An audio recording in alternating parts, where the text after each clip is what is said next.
বাপুতি সাহুৰ ৰঙালী বিহুলৈ মাজন মাথো আৰু কেইটামান দিন বাকী ৰাজ্যখনৰ বিভিন্ন প্ৰান্তত চলিছে বিহু কৰ্মশালা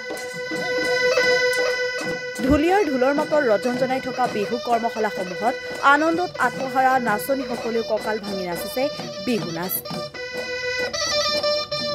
ইয়াৰ মাজতে আকৌ ঢোল নিৰ্মাণ কাৰিকৰসকলেও নতুন ঢোল নিৰ্মাণৰ কাম কৰি থকা আৰু পুৰণি ঢোলৰ মেৰামতি কামত ব্যস্ত হৈ পৰা দেখা গৈছে এই ক্ষেত্ৰত অৱশ্যে পিছ পৰি থকা নাই জামুগুৰিহাট শোণিতপুৰ জিলাৰ জামুগুৰিহাটৰ টুপিয়াৰ বিনীতা বাদ্য ভাণ্ডাৰটো ঢোল নিৰ্মাণৰ কামত ব্যস্ত হৈ পৰিছে নৰেন দাস নামৰ ঢোলৰ কাৰিকৰগৰাকী বৰ্তমানলৈকে 100ৰো অধিক ঢোল নিৰ্মাণ কৰি উলিওৱাৰ লগতে শতাধিক ঢোলৰ মেৰামতি কাম কৰি দিছে এইগৰাকী ঢোলৰ কাৰিকৰ নৰেন দাসে যেহেতু হেপাহৰ ৰঙালীলৈ মাজত মাথো আৰু কেইটামান দিন বাকী এনে অৱস্থাত নাচনী ঢুলীয়া গাত ততেই নাইকিয়া হৈছে আৰু ব্যস্ততাৰ অন্ত নাই বিহুৰ অন্যতম প্ৰয়োজনীয় বাদ্যযন্ত্ৰ ঢোল নিৰ্মাণ কৰা এই কাৰিকৰীসকলৰ যাৰ বাবে দিনে নিশাই ঢোলৰ কাৰিকৰ ব্যস্ত হৈ পৰিছে কেৱল ঢোল নিৰ্মাণৰ কামত ঢোলৰ কাৰিকৰ নৰেন দাসে নিৰ্মাণ কৰা ঢোল জিলাখনৰ বিভিন্ন প্ৰান্তলৈ প্ৰেৰণ কৰাৰ উপৰিও বৃহত্তৰ জামুগুৰিহাটৰ অঞ্চলত বিহু কৰ্মশালা অনুষ্ঠিত কৰা বিহু কমিটিসমূহৰ লগতে ব্যক্তিগতভাৱেও বহু কেইগৰাকী ঢুলীয়াই 5,000 পৰা 8,000 টকা দৰত নিজৰ পচন্দৰ প্ৰতিটো ঢোল ক্ৰয় কৰি নিছে সম্প্ৰতি গ্ৰাহকেও ভিৰ কৰিছে ঢোলৰ নিৰ্মাতা প্ৰতিষ্ঠানত ঢোল ক্ৰয় কৰিবলৈ জামুগুৰিহাটৰ টুপিয়াৰ বিনীতা বাদ্য ভাণ্ডাৰ স্বত্বাধিকাৰ নৰেন দাস নামৰ ঢোলৰ কাৰিকৰ গৰাকীয়ে জানিবলৈ দিয়া মতে তেওঁ প্ৰায় 22 বছৰ ধৰি এই ঢোল নিৰ্মাণ কৰ্মৰ জৰিয়তে পৰিয়ালৰ পোহপাল দি চলি আছে আৰু লগতে কেইবাগৰাকী সহযোগীক দিছে কৰ্মসংস্থাপন হয় এবাৰ অলপ ব্যস্ত মানে আমি আগৰ পৰা ব্যস্ত হৈ আছোঁ যোৱা বছৰ যেনেকুৱা ব্যস্ত আছিলোঁ এই বছৰ যেনেকুৱা ব্যস্ত বৰ্তমান চলি আছে আমাৰো যিমান সোনকালে পাৰোঁ বৰ্তমান সোনকালেকে আমি উলিয়াই দিব পাৰিলে আমাৰো ভাল হয় আৰু কাষ্টমাৰটো আমাৰ আহি আছে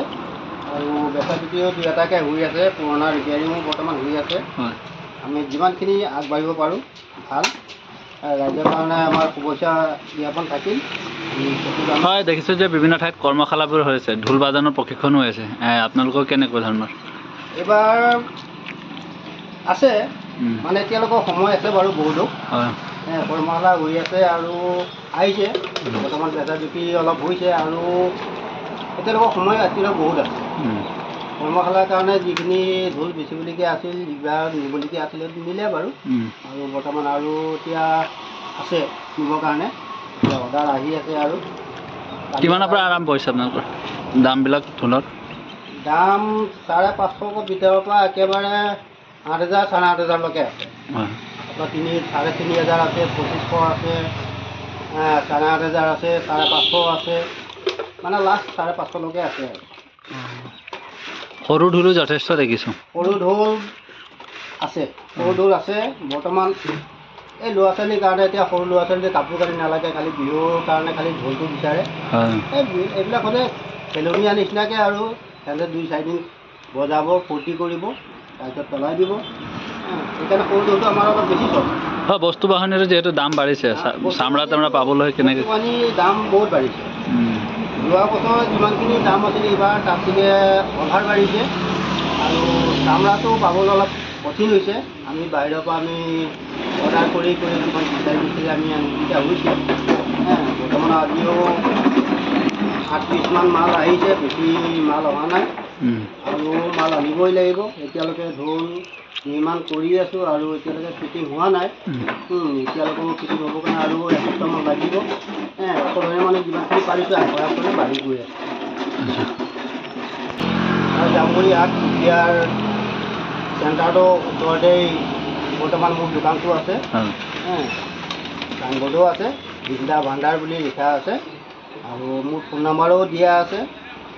তাৰপৰা যদি লাগে তাহলে যোগাযোগটো ফোনতো যোগাযোগ কৰিব পাৰে বা আহিবও পাৰে এই যোৱা বছৰো যেনেকুৱা মানে বহুত দূৰৰ পৰা কাষ্টমাৰ আহিছে এই বছৰো তেনেকুৱা আহিছে বহুত দূৰৰ পৰা আহিছে আপোনাৰ যোগাযোগ বৰ্তমান হৈ আছে আৰু আহিব আৰু বৰ্তমান আহিছেও নিছেও বাৰু বহুতেই নিছে ঠিক আছে